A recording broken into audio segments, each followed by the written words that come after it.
लालची सेठ और समय रोकने वाली घड़ी। बारिश बहुत तेजी से हो रही थी और सेठ अपना काम खत्म करके शहर से अपने गांव जितनी जल्दी हो सके जाना चाहता था। बारिश रुकने का नाम ही नहीं ले रही थी और सेठ उस समय जंगल में फंसा हुआ था। ये बारिश भी ना, जब काम रहता है तब तो होती नहीं, और अब देखो, रुकने का नाम ही नहीं ले रही। हे भगवान, मुझे कहीं सिर छुपाने की कोई जगह दिखा दो। कुछ दूर आगे जाने के बाद सेठ को एक छोटी सी कुटिया दिखाई दी। चलो, लगता है वहां कोई रहता है। सेठ दरवाजे पर जाकर आवाज देता है। अरे, कोई है क्या? अंदर से आवाज आती है। अंदर आ जाओ। इतनी तूफानी रात में तुम कहाँ घूम रहे हो? अरे बाबा, क्या बताऊं, कुछ काम से शहर गया था, लेकिन वापस आते हुए अंधेरा हो गया। तभी मैं यहाँ फंस गया। अच्छा, कोई बात नहीं। आज की रात तुम मेरे पास ही रुक सकते हो। दोनों के बीच कुछ देर बातें होती हैं और फिर दोनों सो जाते हैं। सुबह होने के बाद जैसे ही सेठ उठा, बाबा जी ने उससे कहा। बेटा, अब मेरी मरने वाली स्थिति आ गई है और मेरे पास एक जादुई घड़ी है जो समय को रोक सकती है। अरे बाबा, कुछ अच्छा मजाक करो। कुछ भी बोले जा रहे हो।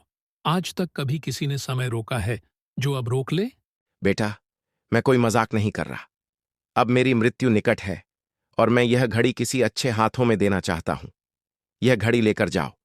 और एक जरूरी बात, अगर कोई तुम्हें मारने की कोशिश करेगा तो इस घड़ी का काम खत्म हो जाएगा। इसलिए ध्यान से इसका इस्तेमाल करना। ठीक है बाबा, आप चिंता न करें। मैं इसका इस्तेमाल अच्छे कामों में करूंगा।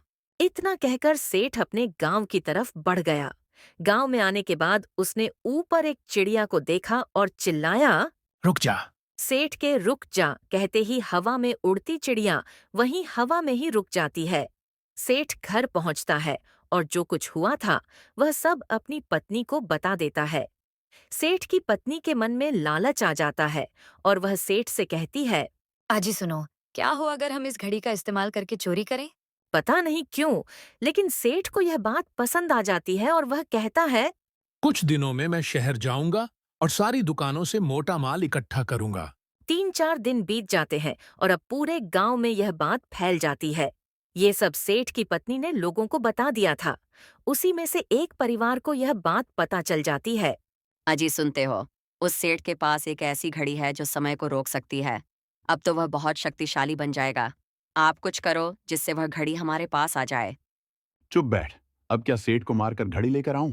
अरे आप भी ना सोचो, अगर वह घड़ी हमारे पास हो तो हम कितने बड़े आदमी बन जाएंगे। बबलू भी पत्नी की बातों में आकर लालच में पड़ जाता है और सेठ को मारकर घड़ी लेने की योजना बना लेता है। बात तो तू सही बोल रही है। अब वह घड़ी हमारे पास होगी।